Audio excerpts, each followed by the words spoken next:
രണ്ടാം കുട്ടികളൊരു മൂന്നാളെ എംപ്ലോയിഡാണ്, എല്ലാവരും എംപ്ലോയിഡാണ്. സന്തുഷ്ടി എന്ന് വേണമെങ്കിൽ പറയാം. സന്തോഷവും സന്തുഷ്ടിയും വ്യത്യാസം. മുഖത്ത് കണ്ടറിയുന്നുണ്ട്. ശരി, മഹാബലി ആരാണ്? വാമനൻ. വാമനൻ എത്രാമത്തെ അവതാരാണ് മഹാബലിന്റെ? മുമ്പേ കണക്ക് മാസം ലീവ് ആയിരുന്നു, ഒരു മാസം വന്നിട്ട് അതായത് കണക്ക് വെച്ചാൽ ഞാൻ കൊടുക്കുന്നത്. പക്ഷേ ഒരു മനുഷ്യനെ നാളെ മഹാബലിയൊക്കെ അയക്കണം. അന്നേ ഉണ്ടേ പറയാം, ഈ പാറവയ്ക്കലും കുടികാലുമായിട്ടില്ല. ഇപ്പൊ കാണുന്നില്ലേ? ആ, അതെ, നല്ലൊരു മനുഷ്യനാവുകൊണ്ടാണ് അയാളെ കൗട്ടിതാക്കിയത്. പഴയ ഓണം തന്നെ രസം. പഴയ ഓണത്തിന് ആ ആത്മാർത്ഥത ഉണ്ടായിരുന്നു പ്രകൃതിയോട്. ഇന്ന് ഒക്കെ ആർട്ടിഫിഷ്യലായി. ചാനൽസിൽ കാണലും എന്താണ് രാവിലെ ആ പൂവ് പറിക്കാനൊന്നും ആര് കാണുന്നില്ല. കുട്ടികളിലൊന്നും പരവിളിയും അമ്പലങ്ങളിലെ ഒന്നും കാണുന്നില്ല. അപ്പോൾ അതൊക്കെ പോയി ഓർമ്മകളായി. ഇപ്പോഴും ആ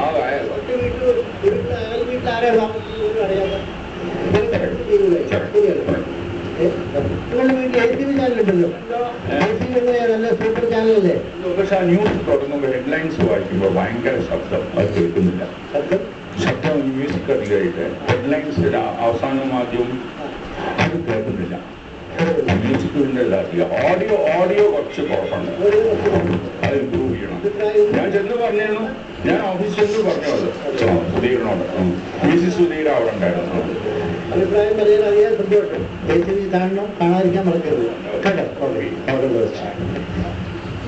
നമ്മളെ പിള്ളേരൊക്കെ നേരിട്ട് കാണാൻ അറിയാം. എല്ലാവർക്കും സന്തോഷം തന്നെയല്ലേ? എല്ലാവരും കണ്ടെടുത്ത്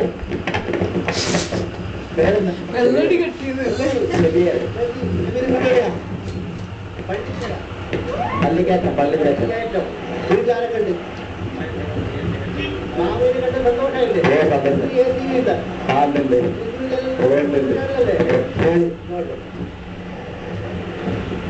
ഗിരീഷ്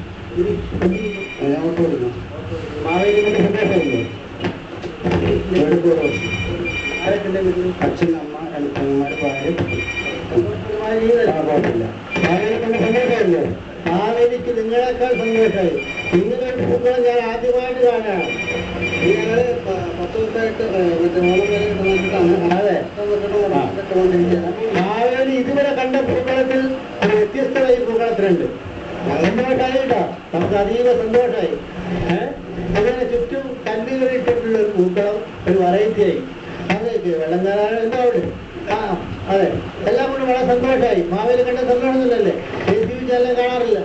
നല്ല അടിപൊളിയല്ലേ? ശരി, പ്രദീപ്.